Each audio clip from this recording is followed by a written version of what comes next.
में 3-4 करोड़ मुसलमान पड़े हैं, वो मिराज की बात नहीं है। लेकिन बात एक है कि हिंदुस्तान में जो मुसलमान पड़े हैं, वो मुसलमान ने, काफी लोगों ने, ज्यादातर लोगों ने पाकिस्तान बनाने में साथ दिया। ठीक दिया, अभी ठीक है। लेकिन अब एक रोज में, एक रात में क्या दिल बदल गया? वो मुझे समझ में नहीं आता, कैसा बदल गया कि एकदम कहते हैं हम कमांडो करो। तो ये मेरी समझ में नहीं आता। सुना आपने, ये आवाज थी सरदार पटेल की।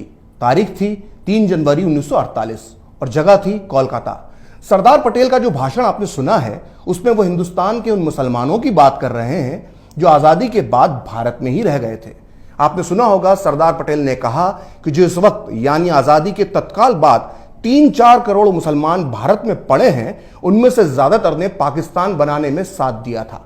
आपने इस भाषण में सरदार पटेल इस बात पर हैरानी भी जता रहे हैं कि जिन मुसलमानों ने कल तक पाकिस्तान बनाने में साथ दिया था, आज अचानक एक दिन में उनका दिल कैसे बदल गया।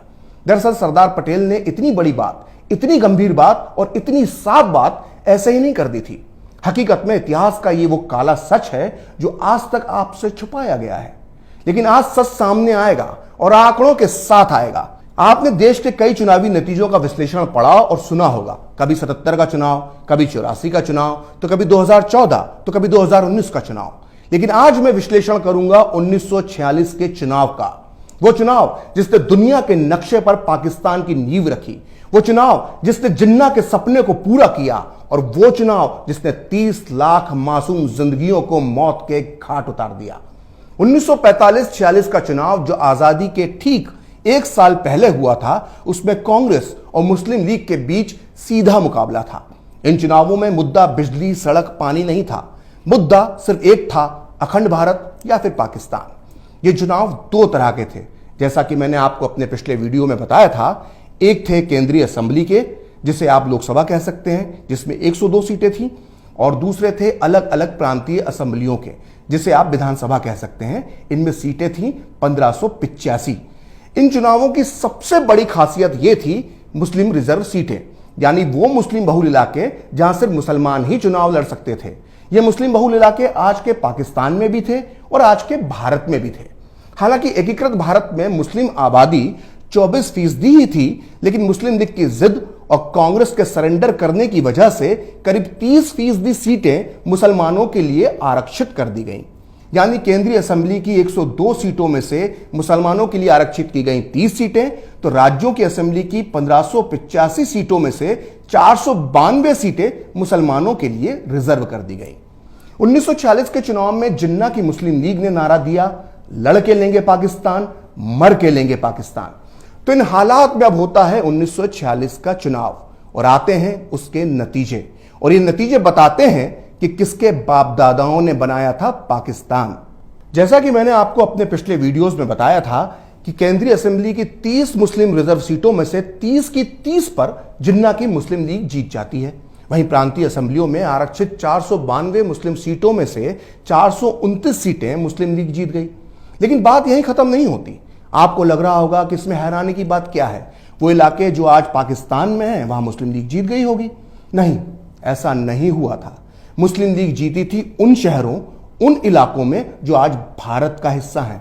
मुस्लिम लीग ने अपना झंडा गाड़ा था आज के उत्तर प्रदेश में, बिहार में, मध्य प्रदेश में, महाराष्ट्र में, यहां तक कि तमिलनाडु, केरल, आंध्र, कर्नाटक, असम और उड़ीसा में भी मुस्लिम लीग ने अपना परचम लहराया था। ये वो इलाके थे जो कभी पाकिस्तान का हिस्सा नहीं बनने वाले थे, और ये बात वहां के मुस्लिम मतदाताओं को भी पता थी। फिर भी उन्होंने मुस्लिम लीग को वोट दिया। तो आइए अब आपको बताते हैं कि प्रांतीय असेंबलियों के चुनावों में किस राज्य में मुस्लिम लीग को कितनी सीटें मिली। संयुक्त प्रांत यानी आज का उत्तर प्रदेश, जहां की 66 मुस्लिम सीटों में से 54 पर मुस्लिम लीग जीती। बिहार की 40 मुस्लिम सीटों में से 34 सीट पर मुस्लिम लीग ने परचम लहराया। मध्य प्रांत यानी आज के मध्य प्रदेश की कुल 14 मुस्लिम सीटों में से 13 सीट पर मुस्लिम लीग ने विजय प्राप्त की। बॉम्बे स्टेट, जो आज का महाराष्ट्र और गुजरात कहलाता है, उसकी 30 मुस्लिम सीटों में से 30 की 30 पर मुस्लिम लीग ने अपना झंडा लहराया। मद्रास प्रांत, जिसमें आज का तमिलनाडु, केरल, आंध्र शामिल है, उसकी 28 में से 28 सीटों पर मुस्लिम लीग जीती। वहीं असम की 34 मुस्लिम सीटों में से 31, पंजाब प्रांत की 86 मुस्लिम सीटों में से 74, बंगाल की 119 मुस्लिम सीटों में से 113 और उड़ीसा की 4 मुस्लिम सीटों में से 4 पर मुस्लिम लीग चुनाव जीती। आइए बात करते हैं उन इलाकों की जो आज पाकिस्तान में है। वहां मुस्लिम लीग का क्या हश्र हुआ था। पाकिस्तान के NWFP, यानी जिसे आज खैबर पख्तूनख्वा कहा जाता है, वहां कांग्रेस की सरकार बनी। पंजाब, जिसका एक बड़ा हिस्सा पाकिस्तान चला गया, वहां मुस्लिम लीग सरकार तक नहीं बना पाई। वहां खिजर हयात की यूनियनिस्ट पार्टी और कांग्रेस की गठबंधन सरकार बनी। पाकिस्तान की सिंध में मुस्लिम लीग को बहुमत नहीं मिल पाया और उसे गठबंधन सरकार बनाने के लिए मजबूर होना पड़ा। वहीं बंगाल में, जिसका एक बड़ा हिस्सा पूर्वी पाकिस्तान में चला गया, वहां भी मुस्लिम लीग को पूर्ण बहुमत नहीं मिल सका और उसको निर्दलियों के सहारे सरकार बनानी पड़ी। तो यह साफ हो गया कि 1945-46 के चुनावों में पाकिस्तानी इलाकों में मुस्लिम लीग को उतनी कामयाबी नहीं मिली जितनी हिंदुस्तानी हिस्सों में मिली थी। आपको जानकर आश्चर्य होगा कि खुद मुस्लिम लीग के नेता और पाकिस्तान के जनक मोहम्मद अली जिन्ना इन चुनावों में कराची, लाहौर, पेशावर या रावलपिंडी से नहीं बल्कि मुंबई की बायकुला सीट से चुनाव लड़े थे और भारी मतों से जीते थे। आज भी इस बायकुला और उसके आसपास के इलाकों में भारी तादाद में मुसलमान रहते हैं जिनके पुरखों ने कभी जिन्ना को वोट दिया था। तो दोस्तों, इस तरह से मुस्लिम लीग ने ज्यादातर सीटें उन इलाकों में जीती थी जो हिस्से भारत में रह गए थे। और हैरानी की बात यह है कि इन इलाकों में आज भी मुस्लिम जनसंख्या अच्छी खासी तादाद में मौजूद है। यानी 1946 में मुस्लिम लीग को वोट देने वाले 1947 में पाकिस्तान नहीं गए।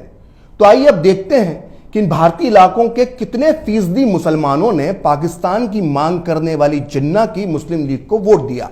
ये आंकड़े बहुत चौंकाने वाले हैं, इन्हें ध्यान से देखिएगा। 1946 के चुनावों में मुस्लिम रिजर्व सीटों पर 89.5% मुसलमानों ने मुस्लिम लीग को वोट दिया। वहीं सिर्फ 4.5% मुसलमानों ने ही कांग्रेस को वोट दिया और बाकी 6% मुसलमानों ने अन्य मुस्लिम कट्टरपंथी पार्टियों को वोट दिया। यानी 1946 के चुनाव में करीब 95.5% मुसलमानों ने पाकिस्तान मांगने वालों को वोट दिया और सिर्फ 4.5% वोट दिया कांग्रेस यानी भारत के पक्ष में। तो सोचिए, भारत की आजादी से ठीक पहले सिर्फ 4.5% मुसलमान भारत के साथ खड़े थे और 95.5% मुसलमान पाकिस्तान जिंदाबाद का नारा लगा रहे थे। अब सवाल यह उठता है कि आखिर भारत के जिन मुसलमानों ने पाकिस्तान के नाम पर वोट दिया, उनमें से कितने लोग पाकिस्तान गए? ये वो सच है जिसे जानने के बाद आप चौंक जाएंगे। आंकड़े बहुत ज्यादा हो जाएंगे, इसलिए हम अभी सिर्फ उत्तर प्रदेश की बात करेंगे, क्योंकि जिन्ना के पाकिस्तान को अगर पूरे भारत में सबसे ज्यादा खाद और पानी कहीं से मिला था तो वो उत्तर प्रदेश के मुसलमानों से ही मिला था। आंकड़ों के आधार पर हम ये मान लेते हैं कि 1946 के चुनाव में तब के यूनाइटेड प्रोविंस यानी आज के उत्तर प्रदेश में करीब 95% मुसलमानों ने मुस्लिम लीग को वोट दिया था। और तब 1941 की जनसंख्या के आंकड़ों के मुताबिक मुस्लिमों की आबादी थी 15.43% और आजादी के बाद 1951 की जनगणना के मुताबिक उत्तर प्रदेश में मुस्लिम आबादी बची थी 14.28%। यानी 1947 के बंटवारे के बाद उत्तर प्रदेश में मुस्लिम आबादी में 1.15% की ही कमी आई। यानी यूपी के करीब 95.5% मुसलमानों ने मुस्लिम लीग को वोट तो दिया, लेकिन उनमें से सिर्फ और सिर्फ 1.15% मुसलमान ही पाकिस्तान गए और बाकी के सारे यहीं रह गए। अब एक और आंकड़े पर गौर कीजिए। पाकिस्तान में भारत से जाकर बसने वाले मुसलमान यानी मुहाजिरों की संख्या करीब 2 करोड़ है और भारत में रहने वाले मुसलमानों की संख्या करीब 20 करोड़ है। अब सोचिए कि जब 1946 के चुनाव हुए थे तो 95% मुसलमानों ने पाकिस्तान के लिए वोट किया और फिर भी भारत में रहने वाले मुसलमानों की तादाद 20 करोड़ है। अपने डबल स्टैंडर्ड को छुपाने के लिए आज का मुसलमान यह तर्क देता है कि 1945-46 के चुनावों में मताधिकार यानी वोट डालने का अधिकार सिर्फ कुछ लोगों को था और इन कुछ ही लोगों ने पाकिस्तान को चुना। लेकिन भाईजान, आपको यह समझना चाहिए कि जब बीमार होने पर इंसान का ब्लड टेस्ट होता है तो सिर्फ 5 मिलीलीटर खून ही निकाला जाता है, पूरे शरीर का खून नहीं निकाला जाता। और खून की इन्हीं चंद बूंदों से बीमारी का पता चल जाता है। जैसे 1945-46 के चुनावी वोट सैंपल से यह पता चल गया कि पाकिस्तान नाम की बीमारी किनकी रगों में दौड़ रही थी। अब एक बार फिर सुनिए सरदार पटेल ने आजादी के बाद पाकिस्तान को वोट देने वाले मौका परस्तों के लिए क्या कहा था। कि एक रोज में दिल सबका कैसा बदल गया। तो वो कहते हैं कि हम वफादार हैं, तो हमारी वफादारी में शंका क्यों की जाती है, आपको सस्पिशन क्यों आता है। तो हम कहते हैं भाई हमको क्यों पूछते हो, आपके दिल को पूछो, भीतर पूछो, हमको मत पूछो। वो हमको पूछने की बात नहीं है। लेकिन हमने एक बात कही कि आपने पाकिस्तान बनाया, आपको मुबारक, हमें उसमें कोई दखल देना नहीं चाहते।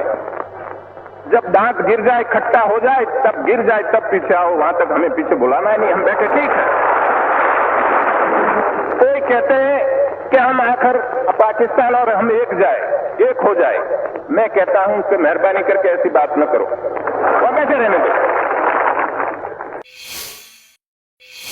तो अगली बार कोई आपके सामने कहे कि हमारे बाप दादाओं ने अपनी इच्छा से हिंदुस्तान में रहने का फैसला किया था, तो उसको 1946 का चुनाव आंकड़ों के साथ बताइएगा।